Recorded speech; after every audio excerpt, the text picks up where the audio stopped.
السلام علیکم۔ ترک ون اردو کی ایک اور نئی ویڈیو میں آپ کو خوش آمدید کہتے ہیں۔ ناظرین، آج کی ویڈیو ہے کولش عثمان سیزن 4 کی قسط نمبر 120 کے آنے والے ٹریلر کی۔ ناظرین، یہ سیزن انتہائی دلچسپ اور شاندار چل رہا ہے اور دیکھنے والوں کی دلچسپی بڑھا رہا ہے، اور بڑھتا ہوا سسپینس سننے اور دیکھنے والوں کی دلچسپی بڑھا رہا ہے۔ ناظرین، آتے ہیں آج کی ویڈیو کی طرف۔ عثمان بے نے سپاہیوں کو کیا حکم دیا؟ دروازے بند کر دو اور گھوڑوں پر سے نشان لے لو اور چاروں طرف اڑتی ہوئی ہوا میں آگ اور بارود پھیلا دو۔ نعمان کس کا اپنے پاس چل کے آنے کا انتظار کر رہا ہے؟ ترگت بے نے کیا کہا؟ بھائی اندر تمہارا وقت بھی آئے گا۔ نعمان بھائی اندر کو کیا بتا رہا ہے؟ بھائی اندر کہتا ہے عثمان ہمارے پیچھے ہے، تمہارے سپاہی اس کا راستہ روک دیں۔ نعمان نے کہا ابھی کھیل شروع ہوا ہے۔ نعمان اورحان بے سے کہتا ہے اگر تمہیں شفا یاب ہونا ہے تو تمہیں میری قرارگاہ آ جاؤ۔ عثمان بے کہتے ہیں نعمان واحد چیز جو کر سکتا ہے وہ ہماری موت کا حکم جاری کرنا۔ عثمان بے کہتے ہیں ہماری واحد خواہش یہ ہے کہ جس کالی زمین پر ہم گریں اسے ہمارا گھر رہنے دو۔ ناظرین، ہماری ویڈیو کو اینڈ تک ضرور دیکھیے گا۔ آپ کو کولش عثمان سیزن 4 کی قسط نمبر 120 کی ریلیز ڈیٹ بھی بتائی جائے گی۔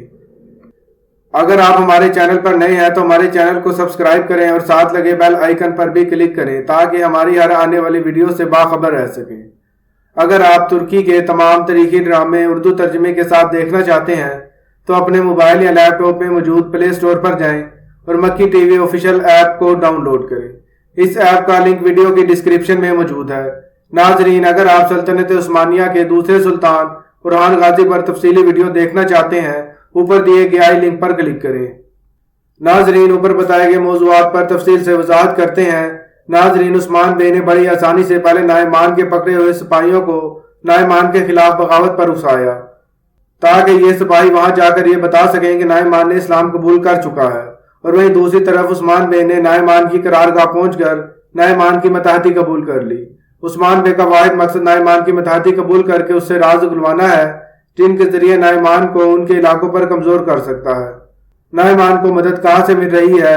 نعمان کس طرح فوج اکٹھی کر رہے ہیں اور کون لوگ ہیں جو نعمان کی مدد کریں گے؟ ناظرین، عثمان بے نعمان کے خیمے میں جاتے ہیں اور کہتے ہیں میں تمہارے ساتھ ہوں، جس پر نعمان اس کو بتاتا ہے کہ مجھے تم جیسے ہی بہادر کی ضرورت تھی، جس پر عثمان بے نعمان کو بتاتے ہیں تمہارے قافلے پر حملہ ہوگا، جس پر نعمان کہتا ہے ایسا نہیں ہو سکتا۔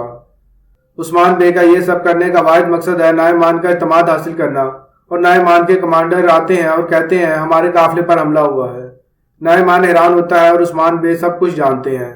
عثمان بے یہ اس طرح جانتے ہیں کیونکہ ان سب کے پیچھے عثمان بے ہی ہیں، اور نعمان عثمان بے کو بتاتا ہے یہ سب مجھے میرے بھائی کی طرف سے آ رہے ہیں، مجھے قافلہ اور سونا بھیجتا ہے اور اس طرح میں اپنے آپ کو مضبوط کر رہا ہوں۔ نعمان کہتا ہے بہت سے قافلے اور سونا راستے میں ہیں۔ وہیں دوسری طرف نعمان کے قافلے پر ترغت بے اور بوران حملہ کرتے ہیں، اور اس طرح نعمان کے قافلے کے ساتھ ان کی گھمسان کی جنگ ہوتی ہے، اور اس قافلے میں بے شمار سونا اور مار و زر ہے۔ اس طرح اچانک ترغت بے کو ایک نقشہ ملتا ہے۔ ترغت بے جب نقشہ دیکھتے ہیں تو بہت خوش ہوتے ہیں اور کہتے ہیں ہمیں بہت اہم چیز حاصل ہوئی ہے، ہمیں وہ تمام نقشے مل گئے جس میں نعمان کے تمام قافلوں کے راستے ہیں۔ اس طرح ترغت بے اور سب سپاہیوں کی خوشی کی انتہا نہیں رہتی، اس طرح سے بہت خوش ہوتے ہیں ہم عثمان بے سے بہت اہم چیز حاصل کر چکے ہیں۔ کیا نعمان کے قافلوں کا راستہ معلوم کرنے سے عثمان بے بہت طاقتور ہو جائیں گے؟ کیا یہ نقشہ ٹھیک ہے؟ کیا ان سے نعمان یہ علاقے چھوڑنے پر مجبور ہو جائے گا؟ کیا نعمان کمزور ہو چکا ہے؟ اور وہی دوسری طرف نعمان عثمان بے کو کہتے ہیں تم میرے ساتھ چلو، میں ایک ریاست بنانا چاہتا ہوں، جس پر عثمان بے کہتے ہیں تمہارے پاس سب کچھ ہے ریاست بنانے کے لیے، لیکن ایک چیز نہیں ہے، کوئی ایسا فرمان جس سے تم یہ ثابت کر سکو کہ تم ہی حقدار ہو، کیونکہ نعمان تم چنگیز خان کی اولاد میں سے نہیں ہو۔ اور وہیں عثمان بے نعمان کو کہتے ہیں تمہیں لشکر میں بغاوت ہوگی، لیکن اسی ٹائم نعمان اپنے کمانڈر کو بلاتا ہے اور کہتا ہے بتاؤ تمہارا مقصد کس کے ساتھ ہے؟ جس پر وہ کہتے ہیں ہم نعمان کے ساتھ ہیں، اور عثمان بے کہتے ہیں اگر غازان خان تمہیں کہے کہ میرا ساتھ دو، جس پر وہ جھک کر کہتے ہیں ہم نعمان کے ساتھ ہیں۔ نعمان ایک شاطر کمانڈر ہے، اور وہیں تھوڑی دیر بعد باہر سے آوازیں آنا شروع ہوتی ہیں نعمان تم نے غداری کی ہے، جس پر نعمان حیران اور پریشان ہوتا ہے یہ سب کیسے ممکن ہے؟ جس پر نعمان باہر آتا ہے اور کچھ سپاہی کہتے ہیں نعمان تم نے غداری کی ہے۔ تم نے غزان خان کی طرح اسلام قبول کر لیا ہے۔ جس پر نعمان کہتا ہے رکو، وہ گوگ تینگری جو ان کا خدا ہے اس کو پکارتا ہے اور کہتا ہے مجھے معاف کر دیں، اور اس کے بعد دودھ میں خون ملا کر پیتا ہے تاکہ سب کو یقین ہو سکے کہ وہ اب تک منگول ہے۔ جس پر تمام سپاہی بغاوت کرنے والے روتے ہیں ہمیں معاف کر دو نعمان، لیکن نعمان کہتا ہے غداری کی سزا موت ہے، اور اس کے بعد نعمان حکم دیتا ہے سب کو قتل کر دو، اور نعمان کے حکم پر بغاوت کرنے والوں کو قتل کر دیا جاتا ہے۔ اور اس طرح نعمان سے کہتا ہے بہت خوب، اب بتاؤ تم واقعی میرے لیے بہت قیمتی ثابت ہوگے۔ عثمان بے کہتے ہیں بالکل اپنی طرح۔ نعمان کہتا ہے وفاداری ثابت کرنے کے لیے بہت کچھ کرنا پڑتا ہے۔ نعمان کہتا ہے بتاؤ میں تمہیں کچھ دینے والا ہوں۔ نعمان چنگیز خان کے خاص کمانڈر نویان کی تلوار لاتا ہے اور وہ تلوار کہتا ہے یہ نویان کی ہے۔ عثمان بے دیکھ کر مسکراتے ہیں۔ نویان جس کو ارطغرل بے نے قتل کیا تھا، اور عثمان اس تلوار کو پکڑ لیتا ہے اور کہتا ہے تمہارے پاس ایسا کیا ہے جسے ثابت کر سکو تم ہی ریاست کے دعوے دار ہو؟ جس پر نعمان کہتا ہے میرے پاس چنگیز خان کا وہ خط ہے اور ان کی وہ خاص مہر ہے جن کے ذریعے میں سب کو قائل کر سکتا ہوں، میری متحدی میں آئے۔ اور وہیں عثمان بھی اپنے خیمے میں جاتے ہیں، اور وہیں بالا اور معلون خاتون راستے میں جا رہی تھیں کہ شامان قبیلے کے لوگ آتے ہیں اور کہتے ہیں منگول ہمارے بچوں کو اٹھا کر لے جا رہے ہیں اور ان کی تربیت کر رہے ہیں۔ جس پر بالا خاتون آگ تیمور کو حکم دیتی ہیں آپ امانتیں سب تک پہنچا دیں اور ہمیں بعد میں آ کر ملیں۔ جس پر آگ تیمور کہتے ہیں آپ سپاہی لے جائیں، لیکن بالا خاتون کہتی ہیں امانتیں زیادہ اہم ہیں، اور بالا خاتون معلون خاتون اور عائشہ خاتون جاتی ہیں اور جا کر قافلے پر حملہ کرتی ہیں اور ان تمام بچوں کو بچا لیتی ہیں جن کو منگول لے کر جا رہے تھے، اور کچھ منگولوں سے یہ جان لیتی ہیں کہ منگول باقی بچوں کو کہاں لے جا رہے ہیں۔ اور اسی دوران بھائی اندر بھی والدہ سلطان کے پاس جاتے ہیں اور کہتے ہیں والدہ سلطان ہم آپ کی طرف ہیں اور آپ عثمان کی طرف۔ جس پر والدہ سلطان کہتی ہیں ہمیں لشکر اور مال کی ضرورت ہے۔ جس پر والدہ سلطان بھائی اندر کو حکم دیتی ہیں عثمان کا چھپایا گیا سونا تلاش کرو، اور اس کے ساتھ ہی بھائی اندر چلا جاتا ہے۔ بھائی اندر یہ جان جاتا ہے عثمان میں نعمان کو دھوکہ دے رہے ہیں اور بھائی اندر نعمان کے پاس جاتا ہے۔ وہیں دوسری طرف بالا خاتون معلون خاتون جان جاتی ہیں دوسرا قافلہ کس راستے سے گزرے گا، لیکن وہ بہت بڑا قافلہ ہے، اس لیے بالا خاتون نے بینگے خاتون کو خبر بھیجی کہ ہماری مدد کریں، اور بینگے خاتون پہنچ جاتی ہیں۔ اس طرح بڑے لشکر کے ساتھ بڑی گمسان کی جنگ ہوتی ہے اور بالآخر خاتون سب پر قابو پا لیتی ہیں، اور تمام بچوں کو جن کی تعداد بہت زیادہ ہے سب کو آسانی سے بچا لیا جاتا ہے۔ اس طرح تمام بچے بچ جاتے ہیں اور معلوم خاتون سب کو خوشخبری سناتی ہیں سب بچے خیریت سے ہیں۔ اس طرح بھائی اندر نعمان کے پاس پہنچتا ہے۔ عثمان بے غداری کر رہے ہیں۔ عثمان بھی اپنے خیمے میں ان دو منگولوں کو بلاتے ہیں جن کے ذریعے غداری کروائی گئی تھی، اور نعمان کہتا ہے عثمان مہر حاصل کر لے گا، اسے پکڑو۔ عثمان دونوں منگولوں کو قتل کر کے باہر چلے جاتے ہیں اور اپنے گھوڑے پر بیٹھ کر جنگل کی طرف اپنے سپاہیوں کی طرف جاتے ہیں۔ ناظرین وہی نعمان اور ارحان غازی کا پیچھا کرتے ہیں۔ کیا وہ ارحان غازی کو قید کرنا چاہتے ہیں یا پھر ان کو بھٹکانا چاہتے ہیں تاکہ عثمان بھی اپنے مقصد سے بھٹک جائیں؟ کیونکہ ناظرین اور ارحان بھی اپنے بھائی علاؤ الدین کے ساتھ ایک تلوار بازی کی مشق کرتے ہیں، اور اس مشق کے دوران ان کا ایک بار پھر ارحان غازی کی تلوار ان کے ہاتھ سے گر جاتی ہے۔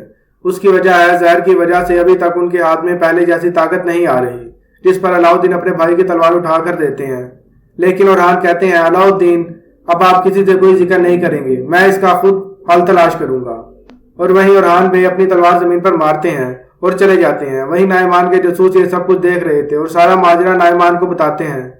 نعمان ترک کپڑوں میں جسے شیخ تبالی کی قرار کہا جاتا ہے کیونکہ ارحان اور علاؤ الدین وہی ہیں، اور نعمان ارحان غازی کو روکتا ہے اور کہتا ہے تم مجھے جانتے ہو میں کون ہوں؟ میں نعمان کمانڈر ہوں، اگر تم اپنے ہاتھ ٹھیک کرنا چاہتے ہو تو میری قرارگاہ آ جانا، میرے پاس اس کا علاج موجود ہے۔ ارحان پریشانی کی حالت میں کہتا ہے میں اپنے ہاتھ کی بہتری کے لیے ضرور آؤں گا، اور اس طرح نعمان اپنے مقصد میں کامیاب ہو جاتا ہے۔ اس طرح نعمان عثمان بے اس مقصد سے بھٹکا دے گے۔ ارحان غازی کا نعمان کی قرارگاہ جانے کی وجہ سے وہیں بینگے خاتون کے عثمان بے سے کہتی ہیں آپ کس طرح ہمارا بدلہ لیں گے؟ نعمان کی متحدی قبول کر کے، جس پر عثمان بے کہتے ہیں ایسا بالکل نہیں ہے، اگر اپنے مقصد کے لیے جو اوکتم سردار نے جان دی اس کے بعد اگر کسی جان کی ضرورت ہوگی تو وہ سردار عثمان دے گا۔ ناظرین وہیں بینگے خاتون آج چیچے کی شادی جلدی کرنا چاہتی ہیں کیونکہ ان کے قبیلے کی پوسٹ خالی ہے، جس پر بینگے خاتون شادی کے بعد قبیلے کی سرداری آگ تیمور کو بٹانا چاہتی ہیں۔ کیا یہ ایک نیا مسئلہ بن جائے گا کیونکہ آگ تیمور اپنے قبیلے کبھی نہیں چھوڑنا چاہیں گے کیونکہ وہ عثمان بے کے سپاہ سالار رہنا چاہتے ہیں، اور وہیں یعنی شہر چھوڑ کر نہیں جائیں گے؟ کیا ایک بار پھر آگ تیمور کی شادی رکاوٹ کا شکار بن جائے گی یا پھر عثمان بے اس کا حل تلاش کر لیں گے؟ ناظرین عثمان نعمان کی بتاتی کیوں قبول کرنا چاہتا ہے؟ کیا وجہ ہے؟ اس کے پیچھے صرف ایک ہی وجہ ہے، نعمان کا اعتماد حاصل کر کے اس سے صبر راز گلوانا تاکہ اسے کمزور کیا جا سکے۔ اس کی مدد کرنے والوں کو تلاش کیا جا سکے تاکہ یہاں وہ اپنی سرگرمیاں جاری نہ رکھ سکے۔ یہی وجہ ہے کہ عثمان غازی نعمان کی قرارگاہ جاتے ہیں اور متحدی کا اعلان کرتے ہیں تاکہ نعمان کو یقین ہو جائے کہ وہ سب کچھ جو جانتے ہیں وہ نعمان عثمان بے کو بتا دے تاکہ نعمان کو آسانی سے شکست دی جا سکے۔ کیا عثمان بے چنگیز خان کی وہ عظیم مہر حاصل کر سکیں گے؟ کیا وہ خط بھی حاصل کر سکیں گے؟ کیا نعمان ان تمام چیزوں کو اپنے سے محفوظ کر سکے گا؟ امید کرتا ہوں ہماری آج کی ویڈیو آپ کو ضرور پسند آئی ہوگی۔ ناظرین اپنی رائے سے کمنٹ سیکشن میں ضرور آگاہ کیجیے گا۔ ناظرین کولش عثمان کی قسط نمبر 120 کی ریلیز ڈیٹ 30 مارچ ہے۔